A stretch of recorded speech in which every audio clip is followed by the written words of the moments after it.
ના એને વાત 3 વર્ષથી આ તો હા અને પગનો દુખાવો 2 જ મહિના થયા હતો. પગનો દુખાવો એને 2 જ મહિના થયા હતો.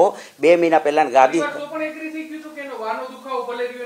કારણ કે પગનો દુખાવો એટલો સહ્ય થતો હતો કે એનાથી રહેવાતું જ નહોતું. કારણ કે ઇન્જેક્શન મારીને દુખાવો ઓછો કરતા હતા. અને જે પગનો દુખાવો છે એ છેલ્લા 2 મહિના થયા જ હતો, જે અમારી કેસ ફાઇલમાં બધે જ લખેલું છે. હા મેં કીધેલું છે કારણ કે ઓલરેડી અમારી પાસે ફાઇલ હતી, એની કીધું હતું કે 3 વર્ષથી અમારે વાની દવા ચાલે છે ઓલરેડી. એ બધી 3 વર્ષથી ચાલે છે. એની થાઇરોઇડની દવા 10 વર્ષથી ચાલે છે. એની લિપિડની દવા ચાલે છે. એને 29 વર્ષે હાઇપરટેન્શન હતું, એની પણ 10 વર્ષથી દવા ચાલે છે. એ બધું જ અમે સમજાવ્યું હતું.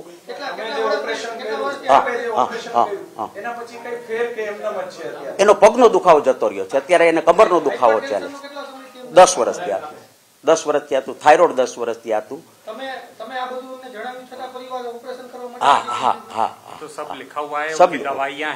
કારણ કે એને પગનો દુખાવો છે ને, અસહ્ય પગનો દુખાવો એને 2 મહિના થયા હતો.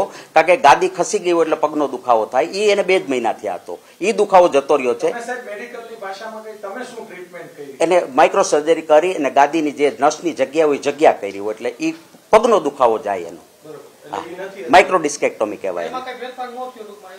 પગનો દુખાવો જતો રહ્યો છે એનો કમરનો દુખાવો છે. કમરનો દુખાવો એનો સ્પોન્ડિલો ડિસ્કાઇટિસ ને સ્પોન્ડિલો લીધે જ છે એનો દુખાવો.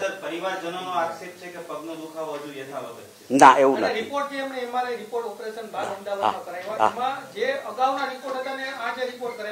ના એમાં જ ગાદી નીકળી ગયેલી છે. પણ જે ચેન્જીસ આવે ને ગાદીનો જે દબા, કોઈ પણ માણસની ગાદી તમે દો ને એટલે એને ગમે એકવાર ગાદી ખસી જાય એટલે પછી તમે એને ફ્યુચરમાં ગમે તેટલા MRI કરાવો એ દેખાવો એ ડાઘ દેખાય જ.